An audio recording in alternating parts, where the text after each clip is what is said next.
ভুল শব্দ শূন্য স্থানে বসানোর চেয়ে শূন্য থাকাই ভালো, তা জীবনের পাতায় হোক বা বইয়ের পাতায়।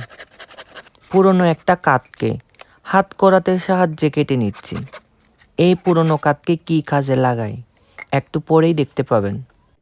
কাঠকে কাটা শেষে এপিট ওপিট করে দেখতেছিলাম কোন সাইডটা ব্যবহার করব। অনেক পুরনো কাঠ ওল ফোকা খেয়ে ফেলেছে প্রায় অর্ধেকটা।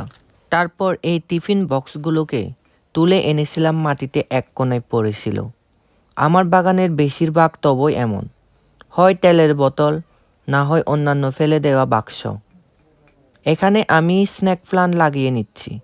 এই স্ন্যাক প্লান্টগুলো নানা রকমের হয়ে থাকে, তবে এগুলো ইনডোর ও আউটডোর দুই জায়গাতেই ভালো ফল দেয় অল্প যত্নে।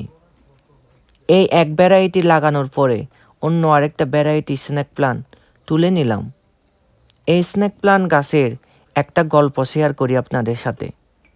এই গাছগুলো বাড়িতে রাখলে নাকি বাড়ির নেগেটিভিটি দূর করে পজিটিভিটি ফিরিয়ে আনে।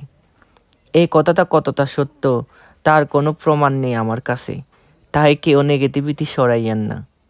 একইভাবে এই গাছগুলোকে লাগিয়ে নিলাম। এই গাছগুলোর পরিচর্যা একদমই কম, তারপরে পানি দিয়ে দিলাম। যদি আপনারা এই স্নেক প্লান্ট গাছগুলোকে ইনডোরে রাখেন, তবে আপনারা অবশ্যই পানিটা চেক করে তারপরে পানি দিবেন। যতক্ষণ পর্যন্ত এই পানিটা একেবারে শুকিয়ে না যাবে ততক্ষণ পর্যন্ত আপনারা পানি দেবেন না। তারপর এই কাঠের উপরে সবগুলো গাছ রেখে দিলাম। আজকের আমার এই আইডিয়াটা আপনাদের কাছে কেমন লেগেছে অবশ্যই জানাবেন।